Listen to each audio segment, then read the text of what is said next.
प्रगतिशील छत्तीसगढ़ प्रदर्शनी के दूसरे दिन बड़ी संख्या में स्कूली बच्चे, दूर दराज से ग्रामीण महिला पुरुष एवं विशाल संग्रहण आनंद लिया एवं ज्ञानवर्धक बातें सीखने को मिली। प्रदर्शनी के दूसरे दिन लगातार बड़ी संख्या में स्कूली बच्चे, महिला पुरुष, युवा वर्ग के कृषि विज्ञान, स्वास्थ्य सेवा, वित्त, प्रौद्योगिकी और नवाचार में हो रही नई प्रगति को देखने और समझने के लिए पहुंचे। इस प्रदर्शनी का मुख्य उद्देश्य विभिन्न क्षेत्रों में अनुसंधान और विकास को बढ़ावा देना है। ये कार्यक्रम कृषि, परमाणु ऊर्जा, डेयरी विकास, मुर्गी पालन, स्वास्थ्य एवं शिक्षा, कौशल विकास और आधारभूत संरचना, जल संरक्षण आदि जैसे महत्वपूर्ण विषयों पर केंद्रित है। इसमें देश की प्रतिष्ठित संस्थाएं जैसे कृषि मंत्रालय, जल शक्ति मंत्रालय, केंद्रीय भूजल बोर्ड, भारतीय मानक bureau BIS, South Eastern Coalfields Limited NMDC,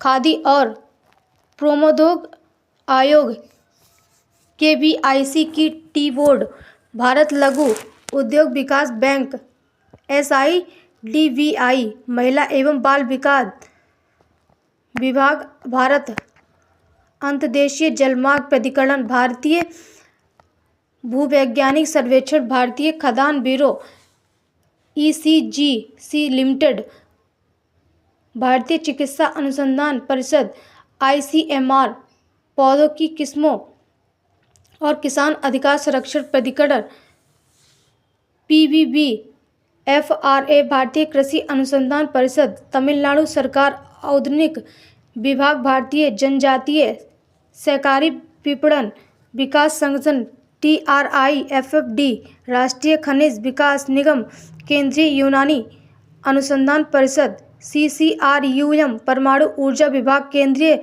सिद्ध अनुसंधान परिषद CCRS, केंद्रीय पोल्ट्री विकास संगठन, राष्ट्रीय डेयरी विकास बोर्ड, राष्ट्रीय कृषि और ग्रामीण विकास बैंक NABARD, काजू और कोको विकास निदेशालय, डाक विभाग, भारतीय रिजर्व बैंक, केंद्रीय रेशम बोर्ड आदि ने भाग लिया। संस्थाएं अपनी विशेषज्ञता साझा कर दर्शकों को जागरूक कर रहे हैं।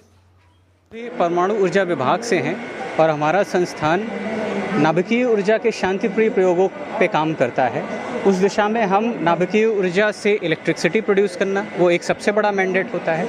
उसके साथ साथ नाभिकीय ऊर्जा का हम प्रयोग फसलों की उत्तम किस्मों को डेवलप करने में करते हैं और हम जो खाना रहता है या उसके बाद में फसल का प्रोड्यूस आता है, सीड्स आते हैं, उसका हम शेल्फ लाइफ कैसे बढ़ा सकें, उसका कीड़े ना लगे, उनकी लाइफ अच्छे रहे, प्रिजर्वेशन की टेक्निक्स पे भी काम करते हैं।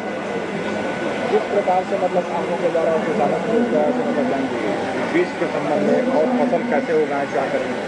हम सभी जानते हैं कि फसलें का उत्पादन उनके अनुवांशिकी से ही तय होता है। इरेडिएशन विधि से हम उसकी अनुवांशिकी को इम्प्रूव करते हैं, जिससे हमें ज़्यादा पैदावार वाली किस्में आती हैं। जैसे एक उदाहरण के लिए मैं आपको बताऊं, सफरी से हमने जो म्यूटेंट डेवलप किया है जिसका विक्रम TCR नाम है, वो आज के दिनांक में किसानों के बीच में बहुत ही पॉपुलर हो रही है, क्योंकि उनको ज़्यादा प्रोडक्टिविटी हर एक एकड़ में मिल रही है और साथ ही साथ उसकी पैदावार की कम दिन में तैयार भी होती है। लगातार भूजल स्तर जो कम हो रहा है, इसमें किस प्रकार की किस्में लेनी चाहिए?